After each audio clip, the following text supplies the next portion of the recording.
What if I told you in the greatest season in Manchester United's history, the best player didn't even win the Ballon d'Or? And to this day, it still doesn't make sense. 1999, the treble season. Manchester United win the Premier League, FA Cup and the Champions League. History is made. But while everyone remembers the team, there's one player whose season gets completely overlooked. David Beckham's. David Beckham wasn't good that season. He was unstoppable. Played across all competitions, relentless consistency, delivered in the biggest moments. This wasn't hype. This was elite performance week in, week out. He was the engine, the creator, the leader on the right-hand side. Everything went through David Beckham. Now, the stats don't lie. His goals came at key moments. Just remember the one against Tottenham in the last game of the season, and obviously the one against Barcelona and in the FA Cup semi-final. Well, his assists, they came at key moments as well, especially in the final moments of some serious games that led us to the promised land. But stats don't even tell the full story, because David Beckham's influence went beyond numbers. He controlled games with his passing, his delivery, his intelligence, and when Man United needed something, he delivered. This is why it becomes undeniable. The Champions League, the biggest stage, Beckham was the difference. Dominated games with his crossing, created chance after chance, stepped up under pressure. And then the final, 2 corners, 2 moments, that's not luck. That's a mark of greatness. And then the free kicks. Let's not forget this. The first game of the season, he's the one that equalised against Leicester.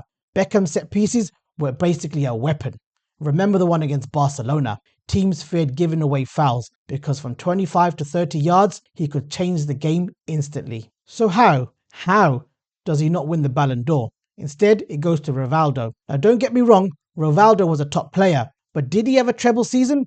Did he dominate across 3 competitions? Did he decide the biggest moments in world football? No. And this is where it gets controversial, because back then there was always a feeling that UEFA and European voters leaned away from English players, especially Premier League players, and especially Manchester United. Hated, adored, never ignored though. This wasn't just a snub, it felt political. English football wasn't respected the same way. The Premier League wasn't valued like Serie A and La Liga. And Beckham, he was more than a footballer, he was a global icon. And sometimes that works against you. UEFA has made controversial decisions before, and this feels like one of them. So let's be honest, if you win the treble, if you dominate the biggest games, if you deliver in finals, if you lead one of the greatest teams ever, how are you not the best player in the world? You can debate it all you want.